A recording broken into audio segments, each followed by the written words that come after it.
Hello नमस्ते साथीहरू।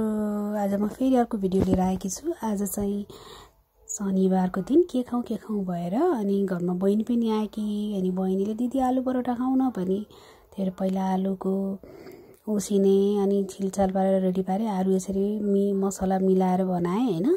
त्यसमा टन्न धनिया सनिया सब राखेँ। अनि पिठो पनि त्योभन्दा पहिला पिठो पनि रेडी गरेर राखेको थिएँ। अनि यसरी तावामा चाहिँ मिक्स गरेर हल्का यसलाई पकाइदिएपछि त्यो काँचोपन त्यो प्याजको काँचोपन जान्छ।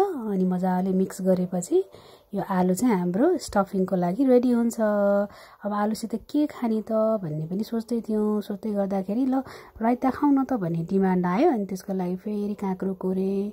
अनि कोरेर भ्याइसकेपछि त्यसलाई राइतालाई दही राखेर झानझुन पारेँ। यता राइता रेडी भयो, यता पिठो अलरेडी भिजिसकेछ, अनि यता स्टफिङ पनि रेडी छ। यता अब प्यान पनि राखिसकेँ। अब प्यान पनि तताउनु बसालेँ। अब प्यान भएपछि म यता अब रोटी बेल्न लागेँ। अब स्टफिङ फिल गर्न थालेँ। अब मैले स्टफिङ फिल गर्दै थिएँ, अब रोटी बनाउँदै थिएँ। कतिखेर पाक्छ भनेर श्रीमान पछि आइरहनु भएको थियो कि। अनि फेरि मेरो यो पिठो हेरेर रोटी हेरेर नडराउनु है साथीहरू। म त दिनी पनि मेरो हात सानो छैन, दिनी पनि मैले थोरै मेरो दिन्न। फेरि खाना पनि मैले सानोतिनो रोटी मलाई चाहिँ चित्त बुझ्दैन क्या। खाएपछि मस्तोसँग खाएँ अनि हेर्दै पनि पेट अगाउने जस्तो आँखा अगाउनु पर्छ क्या मेरो त। अनि टन्न स्टफिङ राख्यो, रोटी मजाले बनायो, घुमाइ बनाएपछि अनि मजासँग चारैतिर स्टफिङहरू फिलिङ हुन्छ।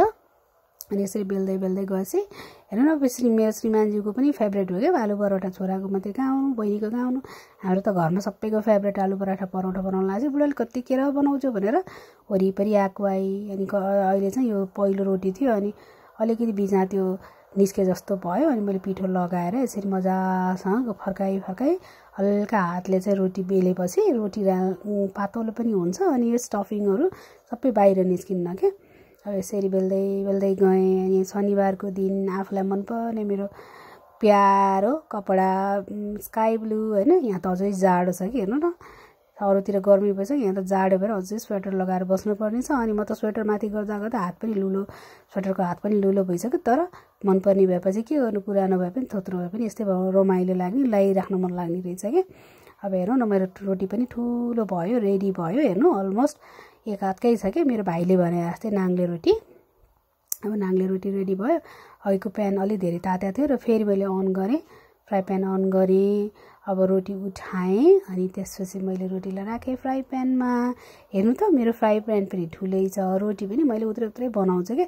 छैन त मेरो भाइले भने जस्तै नाङ्ले रोटी। अब नाङ्ले रोटीमा लगाउनलाई घिउ पनि मैले रेडी पारेँ, साइडमा राखेँ, रेडी पारेँ। अब यसलाई चाहिँ बिस्तारै फर्काइ गर्नुपर्छ, नभए डढ्छ, आस्नमा लाग्छ। तर यो मेरो प्यान राम्रो छ। अब यो गरिसकेपछि मेरो बहिनी पनि अब पकाउँदा आए। अनि भने दिदी म पनि घिउ लाउँछु नि परोठामा भने।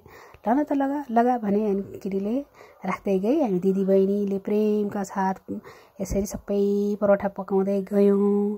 पक्दै गइसकेपछि अनि यसरी हेर्नु न कस्तो रातो देखिया छ। अब परोठा हाम्रो खानालाई रेडी भयो, मैले रेडी गरेँ, हामी सबै मिलेर रेडी गऱ्यौँ।